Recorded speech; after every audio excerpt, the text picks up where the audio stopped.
Hola a todos y bienvenidos a Money and Markets. Récord tras récord de la economía española, nos dice el presidente Sánchez. Está eufórico, dice que la economía va récord tras récord dando noticias positivas. Vamos a ver lo que nos dice y vamos a comentarle qué récords tiene la economía española. Vamos a ver. La economía española, como saben, pues está en uno de sus mejores momentos, lo dijo el comisario de Economía, Paolo Gentiloni. España está en mejor forma que la Unión Europea y eso tiene mucho que ver con el impulso reformista y la política económica que hemos venido impulsando durante estos últimos 5 años. Crecemos por encima de la media europea. De hecho, ayer conocimos que distintos organismos internacionales, entre ellos el Fondo Monetario Internacional, situaba a España como el segundo país industrial después de Estados Unidos que más va a crecer este año y uno de los que más va a crecer en el año 2025. Tenemos unos datos de empleo históricos, 21 millones de afiliados y afiliadas a la Seguridad Social, más de 10 millones de mujeres trabajando y cotizando a la Seguridad Social, algo que no se había visto en ningún registro de la historia de la Seguridad Social y desde el punto de vista del turismo, pues son casi 10 millones las personas que en los 2 primeros meses del año pues han visitado desde el extranjero nuestro país. Por tanto, bueno, yo creo que estamos en un momento donde estamos registrando, como decía ayer en el doorstep, récord tras récord en el ámbito económico y eso yo creo que es, en este contexto geopolítico tan complejo, donde estamos viendo también cómo están creciendo muy por debajo de la media las principales economías europeas, un motivo de orgullo y de éxito para el conjunto del país. No solamente para el gobierno, sino también para el conjunto del país. Y en todo caso, para que la economía española pues siga prosperando en el largo plazo, tenemos lógicamente que impulsar el debate sobre la competitividad, que es lo que hemos hecho, a propuesta también del Consejo con la presentación del informe de Enrico Letta, el ex primer ministro italiano, especialmente todas las medidas vinculadas con la competitividad y ligadas a las pequeñas y medianas empresas, para beneficiarse del mercado único. Hemos reivindicado, lógicamente, desde España las transiciones ecológicas y la transición digital como motor de la política industrial para garantizar la competitividad de nuestra economía. Todo ello, insisto, con un objetivo y es construir pues una Europa y, por tanto, una España más fuerte, más competitiva, más segura, que pueda dar a nuestros ciudadanos, ciudadanos y ciudadanas los salarios, las oportunidades y el bienestar que merecen. Menudo récord. Vamos a empezar por récord. Mi querido presidente Sánchez, primer récord, récord de deuda pública. Su gobierno nos endeuda cada mes en más de 3.000 millones de euros. Su gobierno ha aumentado la deuda de España en más de 365.000 millones de euros. Los pasivos totales de las administraciones públicas, que es deuda que se debe y que se paga, se han disparado a más de 2,07 billones de euros. Y mientras tanto, tienen ustedes la vergüenza de decir que la deuda sobre PIB ha bajado, que significa que nos han empobrecido doblemente. Número uno, ha disparado la deuda en términos absolutos y además la ratio, que es deuda sobre PIB nominal, lo que hace es reflejar que se ha disparado la inflación. Récord número 2. Récord de inflación. La inflación acumulada durante el gobierno de Sánchez ha sido de más del 17,8%.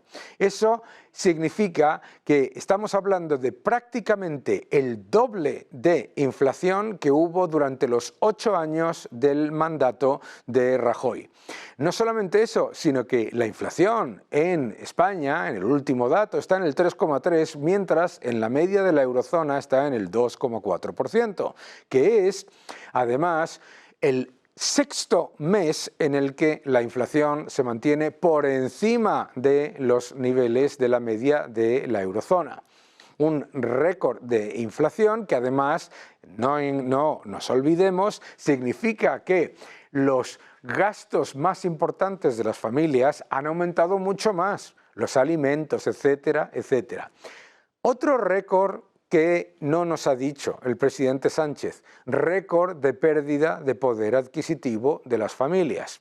Resulta que España es el segundo peor país de la eurozona en la pérdida de poder adquisitivo. Las familias en España han perdido poder adquisitivo todos los años durante los últimos 4 años y además durante la legislatura de Sánchez esa pérdida de poder adquisitivo nos deja en una situación en la que España en renta per cápita ajustada por poder adquisitivo ha perdido puestos con respecto a la media de la Unión Europea.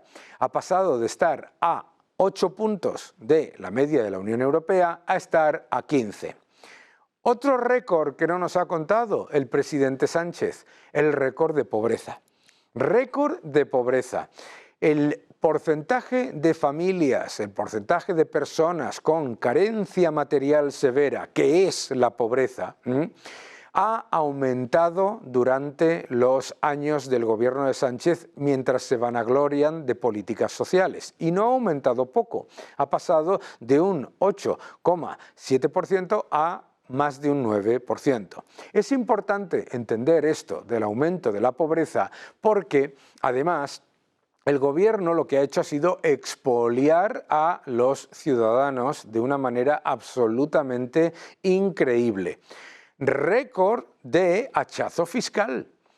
En el año 2023, los ciudadanos españoles pagaron el tipo medio efectivo más alto del IRPF, pero ojo, también el tipo medio más alto de la historia de los otros impuestos, es decir, sociedades especiales e IVA. Nos han crujido impuestos aprovechando la inflación, además de haber creado toda una batería de impuestos. Y encima tienen la desvergüenza de intentar decirnos que no pagamos un 50% de impuestos en una renta media. ¡Claro que sí! Si miramos los datos de Tax and Wages de la OCDE, el 39,5% del salario de un salario medio se va en impuestos al trabajo y, por supuesto, en todo lo que tiene que ver con el IRPF, en los impuestos al salario, que incluyen, claro que sí, las cotizaciones sociales a cargo del trabajador y a cargo de la empresa, como dice la OCDE y como dice el Fondo Monetario Internacional y la IREF. Pero es que si a eso, a ese 39,5%, le añadimos el resto de impuestos indirectos, al ahorro, a los seguros, a los hidrocarburos, a la electricidad, a todos los aspectos de lo que tiene que ver con nuestra vivienda, sea en propiedad o sea en alquiler, todos los impuestos indirectos que cada ciudadano paga, efectivamente nos encontramos con más de un 50% anual. Récord de hachazo fiscal. Récord de paro. Se pasan todo el día hablando de que España tiene récord de empleo y la evidencia es que tiene la tasa de paro más alta de toda la Unión Europea y de toda la OCDE. ¡Ojo! Que ese desgraciado honor lo tenía Grecia antes, que ha reducido la tasa de paro mucho más rápido y mucho mejor y sin maquillaje que España. La tasa de paro más alta de la OCDE, la tasa de paro juvenil más alta de la Unión Europea, además de la tasa más alta de infraempleo y de desempleo oculto que no aparece dentro de las cifras oficiales de desempleo, lo que se llama holgura laboral. No solamente eso, sino que si miramos la tasa de paro efectiva, el paro efectivo de España en diciembre de 2019 eran 3,4 millones de personas y en el último dato de marzo de 2024 eran 3,5 millones de personas. Es decir, no se ha reducido el paro, se han pasado cromos de parados oficiales a demandantes de empleo ocupados. Y eso se nota en que nos dice que hay récord total de afiliados y es falso. La propia Seguridad Social, el propio Ministerio de Trabajo se lo explica, señor Sánchez. El número de afiliaciones no es número de personas trabajando, es decir, hay una enorme cantidad de pluriempleo incluido en esa cifra. Bien, pues en 21 millones de afiliaciones hay más de 800.000 pluriempleados, además de, por supuesto, los 350.000 nuevos puestos de trabajo dentro del sector público que se ha inventado el gobierno de Sánchez. Pero además tenemos que entender que si ha aumentado la afiliación a 21 millones de trabajadores, pero las horas trabajadas por afiliado han bajado de 35 a 31, lo que es evidente es que se ha estado destruyendo empleo y además troceándolo. Esa es la realidad de España. Récord de deuda, récord de pobreza, récord de asalto fiscal, récord de paro, pero también tenemos que entender récord de caída de la inversión extranjera, que durante la legislatura, durante este periodo en el que Sánchez lleva gobernando, la inversión extranjera en España ha caído un 55%. El último dato del año 2023 es una caída del 18% con respecto al 2022. Por lo tanto, señor Sánchez, sí, España va de récord en récord de desequilibrios fiscales, de aumento de deuda, de empobrecimiento, de pérdida de poder adquisitivo, de paro y de pérdida de inversión extranjera. Que no os engañen, seguid defendiendo la libertad.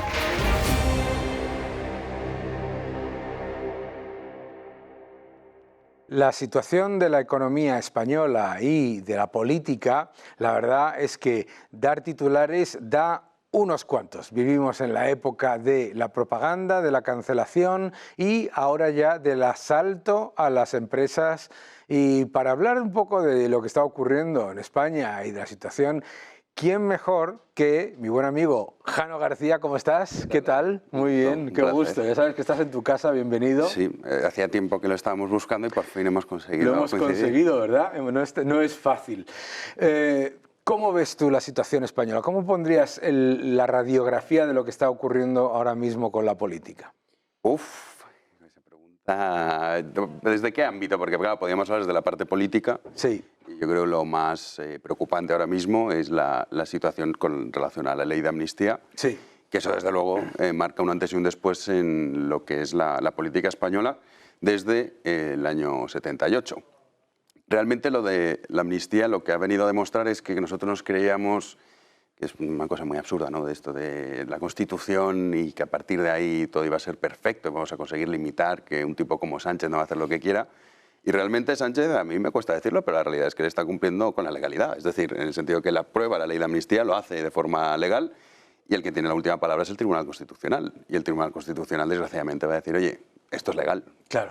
Entonces, claro, a partir de ese punto dices, bueno, aquí tenemos un problema muy gordo. Claro. Y es el problema de que el Tribunal Constitucional, que es en última instancia el que dictamina si es legal o no, a mí no me gusta analizar las cosas en función de su legalidad, pero bueno, es el discurso que lleva utilizando erróneamente la derecha durante muchísimos años, de que me destrozas el país, pero no por la vía legal. Claro, está saltándose el artículo 25, a mí que más me da el artículo 25, claro, ¿no? Efectivamente, ¿no? Entonces, bueno, como eso es el discurso y el rollo que hemos escuchado durante muchos años, no se ha planteado una batalla real en este asunto, pues esa parte es desde luego preocupante, ¿no? Porque sienta un precedente que no sabemos luego hasta dónde va a llegar. El referéndum va a ser el siguiente paso y bueno, estamos asistiendo desgraciadamente a un antes y un después. Y luego la cuestión económica, hablabas, ¿no?, de la propaganda, pues escuchamos muchos titulares de España va como un tiro, somos una economía maravillosa. Hoy es verdad que le han dado un parapalo a Escrivá con el tema de las pensiones, que es un tema tabú, que en España pues ya sabes que no interesa mucho tocarlo, claro, entre otras cosas porque hay 11 millones de pensionistas, 11 millones de votantes. Pero bueno, la situación es desde luego preocupante, preocupante en todos los aspectos. A mí me parece que es que lo que pasa en muchos aspectos es que aquí los ciudadanos españoles se pensaban, ¿no?, que nosotros teníamos una democracia consolidada gracias a la Constitución, al orden constitucional, todo eso, y la realidad es que el sistema institucional español era como un queso gruyère lleno de agujeros y solo hacía falta que llegase alguien, como ha sido Pedro Sánchez, sin el más mínimo escrúpulo y que diga, yo me aprovecho y tomo las instituciones, aprovecho cualquier resquicio legal. Y claro, si no se da la batalla cultural por el otro lado, los resquicios legales pues se van tumbando uno detrás de otro, claro, por el interés político, ¿no? ¿Por qué se ha dejado esta idea de nosotros no vamos a dar la batalla cultural? ¿Por qué se ha hecho esa ridiculez?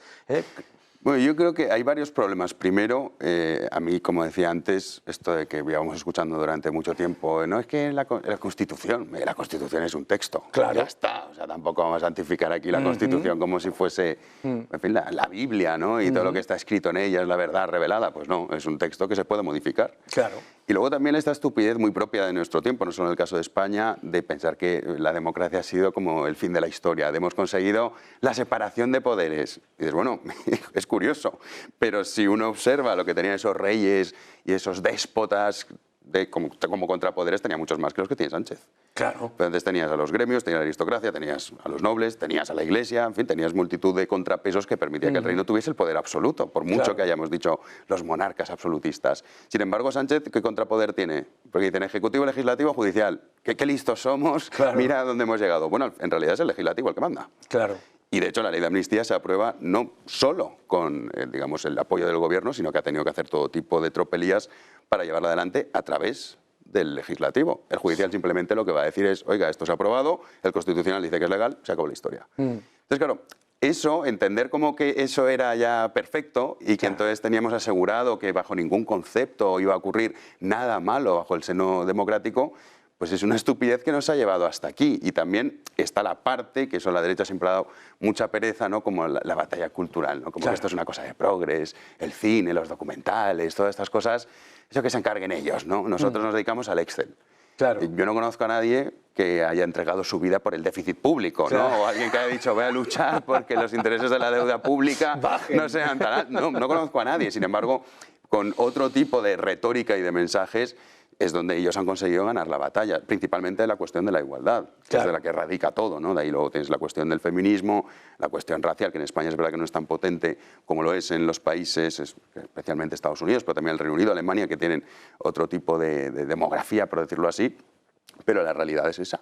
La realidad es que esto es como, nosotros esto, pues para los progres que se entretengan con este rollo, nosotros al Excel, el Excel económico. Y te vienen, pues cuando quieres combatir toda una propaganda, todo un sistema que va a los sentimientos, no a la razón, que es lo que siempre se hace con la masa, pues claro, que tú saques una gráfica, pues muy bien, te dicen enhorabuena, ¿no? Pues con las pensiones pasa igual. Si las pensiones es un ejemplo muy claro. Tú cuando planteas el problema de las pensiones, porque en España escuchamos también mucho decir, es que el gasto público es terrible, o fíjate la cantidad de impuestos que pagamos, o también los coches oficiales, todo este rollo. Bien, estoy de acuerdo. Vamos a reducir el número de políticos, vamos a reducir el número de coches oficiales, ¿vale? ¿Y dónde está lo gordo? Claro. 1 de cada 2 euros va a este sistema de pensiones, que es una estafa piramidal y que no se quiere comentar porque dicen, no, es que es injusto que al pensionista ahora le recorte la pensión. Yo no entro si es justo o es injusto, seguramente lo es, pero si no, ¿qué hacemos? Claro. Pero no, los sentimientos prevalecen y no vas a dejar un pobre octogenario, encima vas a hacer que su pensión pase de 1.800 a 1.600.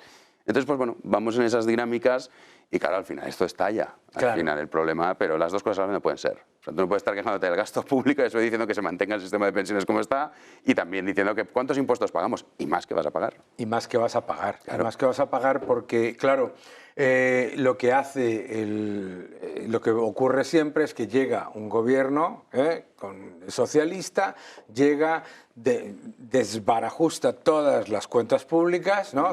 Te dice que estamos en la Champions League, ¿no? Yo siempre digo que con la tarjeta de crédito de otro todos los restaurantes son baratos. Claro, sí. Tirando de deuda, dice, no, es que los agoreros se han equivocado. Hombre, no, si usted ha aumentado en 365.000 millones la deuda y no ha sacado 200.000 millones de PIB, es que es un inútil, ¿no? Pero claro, lo que ocurre ahí es que dejan tal agujero que el que viene detrás, cuando aparece con un solo mensaje, que es el de la hoja de Excel, el de ser el contable de los destrozos del anterior, o como digo yo, el fontanero de la inundación que deja el anterior, lo que ocurre es que le echan la culpa, como le pasó a Rajoy, no solamente de las cosas que no es capaz de hacer, sino también de las que hizo el anterior. Porque aquí ya le han echado la culpa a Rajoy. Pero eso lo hemos visto en Portugal. Claro. Por ejemplo, las reformas duras, las más impopulares, no las llevó a cabo el Partido Socialdemócrata. Claro. Sino que las llevó a cabo el partido, lo que sería el Partido Conservador, pero en Portugal es un poco lioso, ¿no? Porque en realidad hay derecha, en fin.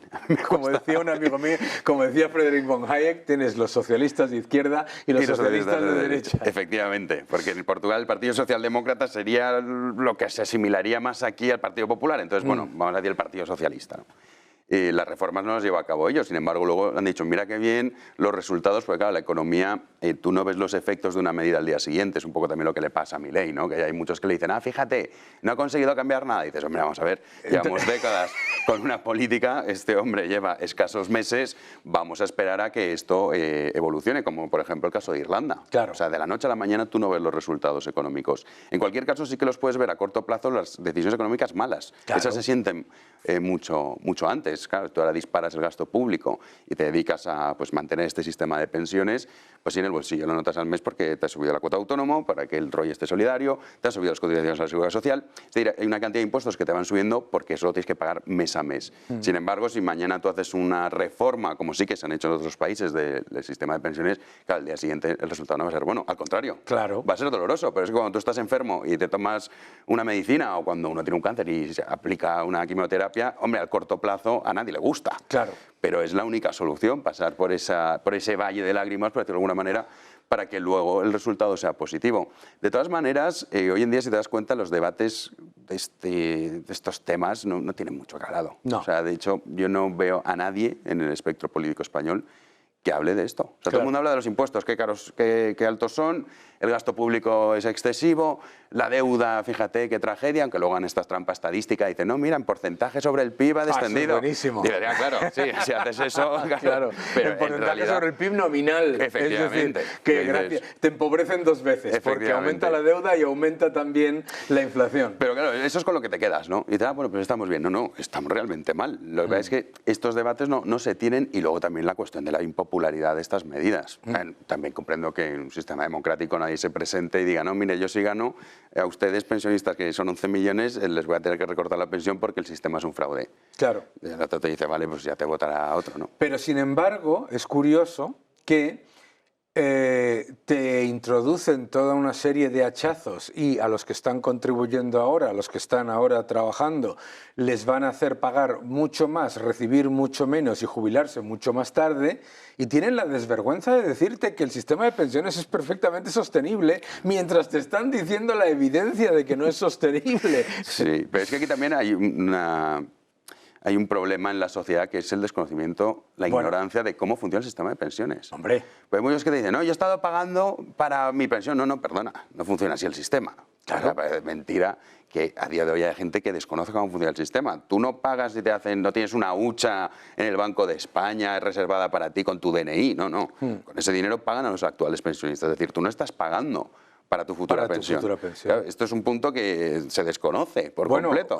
Te voy a contar una anécdota. Yo una vez en televisión estaba hablando con una persona que me pusieron en dúplex, una jubilada, a la que le dije, bueno, como usted sabe, de la manera más diplomática, todo lo que usted ha contribuido, si ha trabajado 40 años en cotizaciones sociales, usted sabe que en los primeros 12 años de jubilación ya lo ha consumido todo. Bueno, no sabes cómo se puso. Claro que has dicho, es un no derecho. sabes cómo se puso.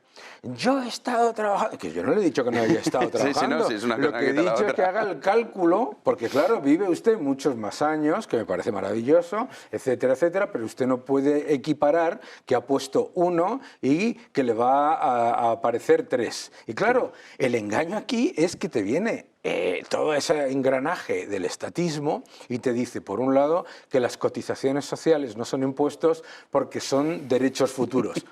¿Pero qué clase de derecho es ese, no? El otro día salía uno, supuestamente experto, diciendo, no, hombre, es que esto en realidad es como una prima de seguro. ¿Tú te imaginas una prima de seguro en la que te cambian lo que vas a recibir, lo que vas a pagar y las condiciones del contrato a medida, a mitad del partido? Sí, pero desgraciadamente la gente se queda con eso, parece que es como un derecho natural, ¿no? Es decir, esto es intocable. Son nuestras pensiones futuras, no son impuestos. Pero ese es el mensaje que triunfa. Y esto lo puedes extrapolar a cualquier otro ejemplo de los problemas estructurales que tiene España y que van a seguir continuando porque nadie se atreve realmente, tendría que ser un kamikaze, decir, bueno, yo sé que en 4 años no me van a votar, pero aplico las reformas que necesita este país, esa medicina que tan mal sienta. Pero esto no es el punto. El punto es, oye, que sí, que esto es como un derecho, he estado trabajando tantos años, pero claro, es que a mí me parece muy bien, sí, pobrecitos, es que yo no tengo nada en contra además, de los pensionistas. Oye, yo lamento mucho que hayan sido estafados, igual que lamento que ahora mismo yo que estoy contribuyendo es el que está estafado. Claro. Pero tendremos que salir de ese círculo vicioso, ¿o no? Entonces, pues lo que es sorprendente es que muchos parece que no quieren salir. Y ojo, fíjate, yo he tenido la oportunidad de, en actividad política, etcétera, de hablar con muchísimos jubilados que sí te dicen, oiga, es que yo lo que veo es que por mantener las jubilaciones de esas 11 millones de personas, mis nietos tienen la mayor tasa de paro de toda la Unión Europea y de la OCDE. Mis hijos tienen más dificultades para comprarse una casa porque pagan muchísimo más impuestos. Porque siempre se dice eso de los jubilados en España en la crisis han sostenido a las familias. Sí. Hombre, pues es una cosa porque les han crujido ustedes, ¿no? Pero hay un dato que es buenísimo, sí, que dices, en los últimos 15 años solo hay un segmento de la población, cuando haces segmentos por edad, que ha aumentado su poder adquisitivo. ¿Cuál es ese segmento? Mayores de 65 años. Increíble. Es el único. Todos los demás han perdido poder adquisitivo. Claro. Entonces, claro, es una cosa surrealista. El punto al que yo quería llegar es, yo he visto mucha solidaridad por parte de los jubilados si lo que se llevan a cabo son las reformas que lo que hacen es que su nieto no tenga la mayor tasa de paro de toda la Unión Europea y que su hijo no tenga los mayores impuestos que le están crujiendo, o sus hijos que le están crujiendo y le están haciendo imposible. O sea, eso sí lo he visto, ¿no? Está la percepción de, y se pueden ganar las elecciones diciendo que se va a recortar en todo. Lo que no se puede es ganar las elecciones diciendo que se va a recortar en todo, excepto en toda esta maraña de gasto clientelar que ha pasado de menos de 10.000 millones en el año 95 a casi 100.000 millones en el año 2024. Sí, pero yo no tengo tan claro que se pueda ganar las elecciones con estas medidas. De hecho, tenemos el ejemplo de Francia. Francia ni siquiera... Macron, no es santo de mi devoción, pero Macron dijo, oye, vamos a subir la edad de jubilación. Que están ustedes aquí jubilándose y que, vamos a ver, por suerte la esperanza de vida es mucho mayor y vivimos mucho más. Bueno, y mira lo que le montaron. Bueno, y tuvo que decir, ay, no. Sí. Y la gente, lejos de decir, estos franceses están locos, porque si su sistema es evidente que va a colapsar, fíjate cómo los franceses defienden sus derechos. Entonces, claro, uno cuando observa eso, pues dice, ¿y qué hacemos con este asunto? ¿No? Porque al final el problema es ese, que está todo el mundo... Yo comprendo que nadie llega a su casa por la noche y se pone a desglosar el gasto público. Claro. O sea, lo entiendo. Y se pone a leer a ver los presupuestos generales del Estado que destinan a cada partida. Hombre, comprendo que eso no se haga. Pero es sorprendente como estos temas, son intocables. Yo dudo que en España si un partido se presentase diciendo, oye, vamos a reformar esto, explicando la evidencia de, mira, esto es un fraude por esto, es una estafa piramidal por esto, es insostenible por esto y por esto, vamos a reformarlo. Claro, al corto plazo dices, oye, hay 11 millones de tíos que dicen, que yo voy a cobrar menos ahora cuando tú gobiernes. La patata caliente al siguiente. Efectivamente. Pero fíjate, si uno mira el presupuesto de España y dices...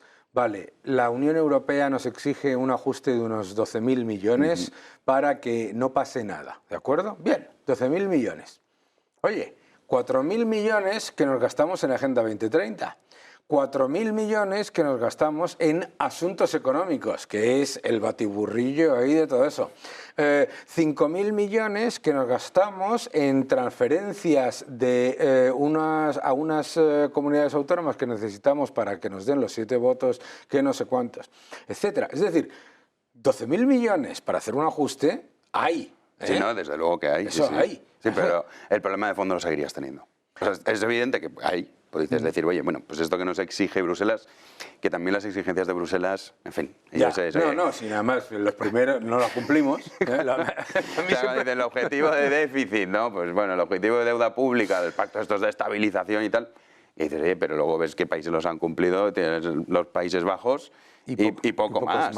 Los frugales, que además me encanta ese término, ¿no? Como parece frugal. Como malos, como si fueran malos. Mira que estos frugales, no son los que han estado, que te pagan. Sí, son los que han estado ahorrando y no han hecho lo que tú has hecho para luego pagarte.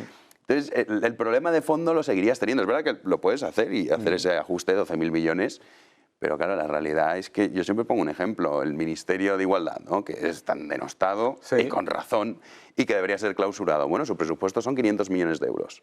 Es que con Uy, eso... no, pero mucho más, ¿eh? No, digo el presupuesto del Ministerio, no, vale, no vale, las vale, políticas ok, de igualdad ok, y todo ok. eso, sí que eso es mayor. Es que salen Yo digo- por ahí sí, sí, sí. rápidamente No, no, claro. 3.000 millones. Sí, sí, ¿eh? pero Que se dice yo hablo pronto. del Sí, sí, sí. ministerio, o sea, no de las Sí, políticas de igualdad. Estoy contigo, sí. Y dices, 500 millones de euros, vamos a cerrar este ministerio, nos lo cargamos, todo fuera. Coges esos 500 millones de euros y pagas las pensiones un día y medio. Porque el coste de las pensiones en España, es que yo creo que no somos conscientes, superan los 12.000 millones cada mes. Claro. Y va a más. Sí. Y todavía aún tenemos como esa pirámide poblacional cada vez va a ser mayor. Entonces hay que decir, oye, esto es un fraude, esto es una estafa, es un sistema piramidal y hay que acabar con él. Lo que pasa es que, claro, es como comentaba luego, a ver quién es el guapo que se presenta así en las elecciones, ¿no? Bueno, lo que yo veo fundamentalmente es que eso, como todo, parece que nunca va a pasar nada y que nunca se va a cambiar. Pero yo, de pequeño, viví el invierno del descontento en el Reino Unido, vi el cambio de lo mismo, ¿no? No, es que aquí, hombre, por Dios, los sindicatos le llamaban té y galletas en Downing Street, ¿no? Vienen los sindicatos a Downing Street, dicen esto es lo que hay que hacer y tal y que cual. Bueno, pues las cosas sí cambian. ¿Cómo ves tú el fenómeno Milei porque claro, tú estás súper conectado en redes sociales con una cantidad de seguidores que da miedo, ¿no? Aquí con Bueno, más que... tampoco tanto. Sí, pero ¿cómo ves tú el fenómeno Milei y si crees que eso es trasladable a España y Europa? Yo con esperanza. Si me dices hace un año, no mucho más, ¿crees que un tipo como Milei, me da igual que no fuese como Milei, con el mensaje de Milei, puede ganar las elecciones en Argentina? Te digo, estás loco. Es imposible. Totalmente. O sea, bajo ningún concepto va a triunfar esos mensajes en Argentina. Entonces, a partir de ahí ya tienes un ejemplo que dices, oye, pues aquí hay esperanza, ¿no? Que Sí. incluso cuando es verdad que Argentina está en una situación caótica, es verdad que ha tenido que llegar al fondo para que gane Milei, pero dices, bueno, aquí se abre una ventana de esperanza.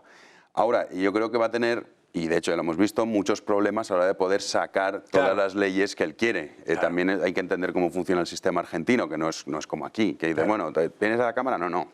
Él es el presidente argentino, pero luego necesita esos diputados, que luego ha tenido problemas con los suyos propios, tiene que trenzar también con lo que sería el PP de ahí, que está, bueno, Macri en la sombra dirigiéndolo con Burlis y compañía. Pero yo creo que es una buena señal en el sentido de que parece ser que esas ideas sí que pueden triunfar.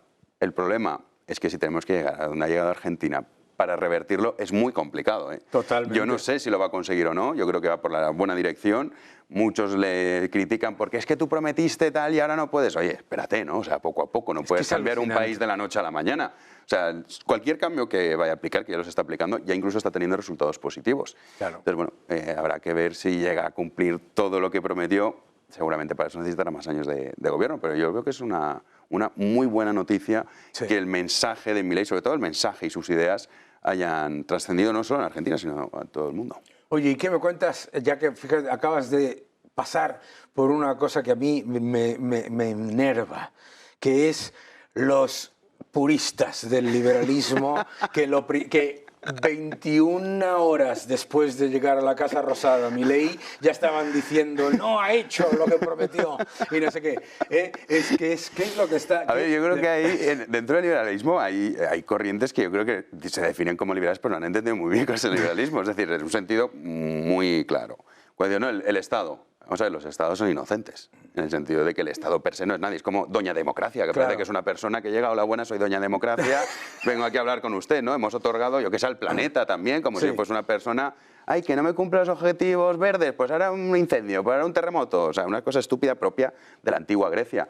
Pues esto es igual, ¿no? Dicen, el Estado. Bueno, el Estado no, porque el Estado, de hecho, lo puedes utilizar para aplicar políticas liberales. Es más, el liberalismo se sirve del Estado para llevar a cabo ese tipo de políticas. Si no, ya me contarás cómo lo haces. Claro, ¿cómo porque vas es a algo que claro. yo no he conseguido saber nunca, ¿no? Tú le dices, no, el Estado tal. Bueno, el Estado tal, vale, pero si tú quieres eliminar los impuestos, Claro. ¿cómo lo haces? Claro, es A través del Estado. Decían, es que claro, esto me lo han dicho a mí, ¿eh? Es que claro, porque usted, es que claro, se mete en política, entonces... Y digo, ¿quién cree usted que va a aplicar las políticas liberales? ¿Monedero? ¿Entiendes? En este tiempo yo ya no me atrevo a decir que no, porque estamos en un mundo surrealista. Pero sí que es cierto que es evidente que necesitas utilizar el Estado. Entonces, bueno, a partir de ahí, pues bueno, lógicamente en un país como Argentina, es que claro, nosotros no somos conscientes, pero tiene muchos, muchos problemas. Claro, es que incluso no... yo pensaba que iba a tener todavía más. Eso te iba a decir. O sea, yo pensaba que iba a tener todavía muchísimos más problemas para llevar a cabo pues, la ley ómnibus y todo esto que quería plantear. Y de momento, para que también seamos conscientes de la situación que vive Argentina, no los está teniendo. Los sindicatos que tienen un poder tremendo, Claro. Sí, le montan huelgas de vez en cuando, pero así como no lo va a hacer a través del Estado. Y esto del purismo, a mí, pues que la verdad es que me da igual. O sea, también entiendo que está muy bien decirlo en redes sociales, es muy fácil poner un tuit. Claro. Pero cuando eres tú que te sientas en el gobierno, la cosa es distinta y van por la buena dirección. Quizá, como muchos le pueden reprochar, no está haciendo el 100% de lo que prometió. Bueno, dale tiempo. Claro. Dale tiempo. No ha dolarizado la economía. Hombre, espérate, ¿no? Claro. Espérate. Yo el otro día, hablando con Javier, precisamente, decían, claro, es que me están achacando que no he dolarizado todavía. Digo, pero vamos a ver si tengo un agujero en el Banco Central de 12.000 millones de dólares. Que es que no es que digas tengo poco o tengo... No, es que tengo menos, negativo, ¿entiendes? Entonces lo que tengo primero que parar el agujero, ¿verdad? Sí, sí, pero esto, en fin, a ver, un tuitero... No, hombre, ya, es no, un yo tuitero. creo que... Está muy bien, ¿eh? A mí me parece No, fenomenal que la a mí me gente... parece muy bien desde el punto de vista de introducir, digamos que tiene que haber gente que te esté recordando siempre. Sí, eso me parece bien. Y eso sí. el propio Milei lo dice, que es el primero que mira lo que dice la gente, ¿no? Pero, ¿y tú crees que ahora vienen unas elecciones europeas en la Europa, Unión sí. Europea, muy importantes, en las que hemos visto...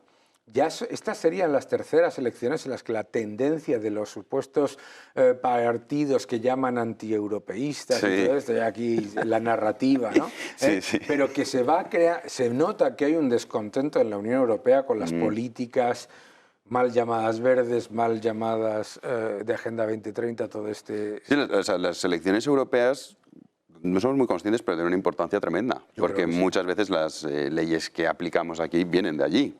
Es decir, nosotros, en el caso de España, cualquier país que ingresa a la Unión Europea cede una parte de su soberanía. Claro. Y esto es un hecho incontestable, e incluso a mí me puede parecer hasta bien. O sea, es decir, si a mí me dices, oye, la política monetaria te gustaría que la tuviese tu país, no, por favor. O sea, que la política monetaria no la tengamos nosotros, pero no somos soberanos. Mejor. O sea, que en ese sentido a mí no me parece mal.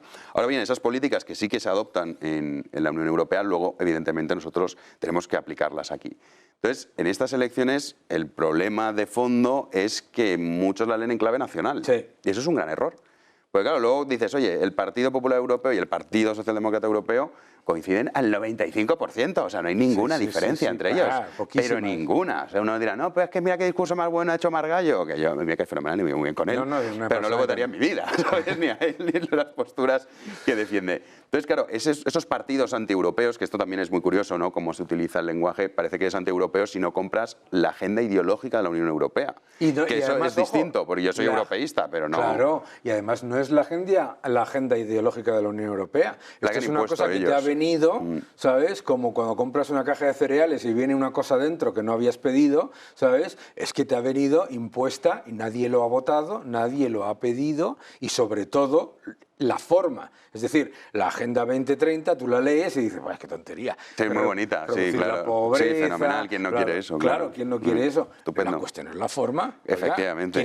¿Quién ha votado esta forma? Pues desgraciadamente en las elecciones europeas se vota. Sí. Y al final, claro, si el poder lo tienen estos dos partidos hegemónicos en toda Europa, pues el problema evidentemente va a continuar.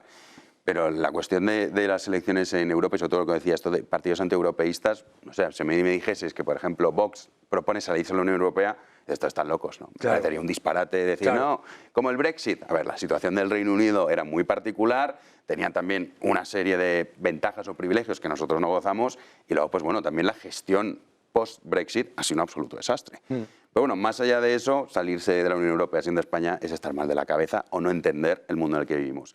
Pero evidentemente que estos partidos tengan éxito, tengan auge con sus también diferencias, ¿eh? Porque muchas veces se equipara, por ejemplo, el Frente Nacional, bueno, Reagrupación Nacional bautizado así, con Vox, y uno ve el programa económico de Vox y dice, no tiene nada que ver. El otro es intervencionismo puro, mientras que el otro, al menos a día de hoy, sigue conservando esa idea liberal de una economía mucho más libre. Yo le decía a los de Sumar, les decía, pero sí, no sé por qué se meten ustedes tanto con Le Pen y con la Alianza Nacional. Si su programa económico es igual. Mira, pongo el ejemplo ejemplo, del aborto en Francia, que recientemente ha sido incluido como un derecho constitucional con el voto a favor de Marine Le Pen. Claro. O sea, para que veamos las diferencias. Pero bueno, más allá de eso, todos esos bloques que podemos considerar antieuropeístas tengan mayor representación, a mí me parecerá una buena noticia, sobre todo para acabar principalmente con esas políticas que tú mencionabas. Equivocadas. Verdes. Sí, No, equivocadas. además, mal llamadas verdes, porque es que lo que me molesta sobre todo es que consiguen lo contrario a lo que fingen proteger. Esto es lo más importante. O sea, la utilización de la Agenda 2030 para hacer una cosa que lo que hace es destruir la ganadería, destruir la agricultura y empeorar nuestra posición energética en todos los sentidos. Sí, además esto es que hay que tenerlo muy presente. Ningún país se puede desarrollar con una energía cara. O sea, esto que lo hemos olvidado por completo, ¿no? Sobre todo las nuevas generaciones, en las que yo me incluyo, en las que pensamos que esto ya está hecho. No, no, no. O sea, ningún país ha tenido desarrollo económico con energía cara. Es que es imposible. Absolutamente. Y luego tienes el caso de Alemania, ¿no? Que es muy... Es evidente que... De hecho, están incluso planteando prohibir conducir los fines de semana. Sí. Prohibir conducir los fines de semana para cumplir los objetivos verdes. Qué curioso, ¿no? ¿Ves? Siempre la solución es la represión. Sí, ellos, claro, el coche oficial, el que vaya en coche oficial Eso lo va a sí, utilizar. claro O sea, el que sí. ministro de turno se va a quedar en su casa el sábado, ¿no? ¿Ves? Pues ya era... Qué casualidad. Pero bueno, al final el que tiene la última palabra es la población. Y si la población sigue votando lo mismo, pues luego, claro, ¡ay, es que esto está muy caro! Pregúntese por qué, ¿no? Pregúntese por qué. La factura de la luz alemana es la más cara del mundo. ¿Por qué? Hombre, a lo mejor está muy relacionado con decir, no, nosotros... Con haber cerrado las no, nucleares. claro, esto no, nosotros no contaminamos. Ahora, señor ruso, póngame aquí un gasoducto, ya se lo pago yo al precio que quiera, ya me convierto en ser dependiente de usted, y luego, claro, pasa lo que pasa en Ucrania y te quedas, vamos a quemar carbón, Claro. porque es que es lo que han hecho. Efectivamente. O sea, es todo un disparate y un despropósito, pero bueno, que desgraciadamente esto es a nivel occidental, no solo en España. Absolutamente. Bueno, Jano, qué gusto. Nos hubiéramos quedado una hora más, ¿eh? Fenomenal. Pero el tiempo es el que Es el que tenemos. la televisión o sea es así. que ya sabes dónde tienes tu casa. Así Fenomenal. que me gustaría que volvieses y que siguiésemos charlando de estos temas, probablemente después de las elecciones europeas, y lo Genial. comentemos la jugada. Ahí hacemos un repaso a ver de cómo nos seguimos suicidando. Democráticamente, eso sí, doña Democracia estará contenta. Mil gracias por todo, Jano. Un Gracias, fuerte Daniel. abrazo. Un placer.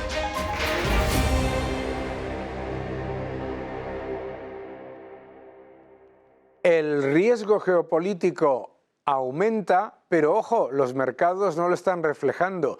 Sin embargo, lo que sí están reflejando los mercados es que ya hay algún miembro de la Reserva Federal que dice que a lo mejor, en vez de bajar los tipos, los suben. Ojo con esto, porque las implicaciones para los mercados y para los ciudadanos son muy relevantes. ¿Por qué es eso? Porque la inflación no solamente no se está reduciendo como se esperaba, sino que además se mantiene persistente. En este primer gráfico lo que os muestro es un factor muy importante, la liquidez neta con respecto a la bolsa norteamericana. ¿Qué es lo que hemos visto durante los últimos meses?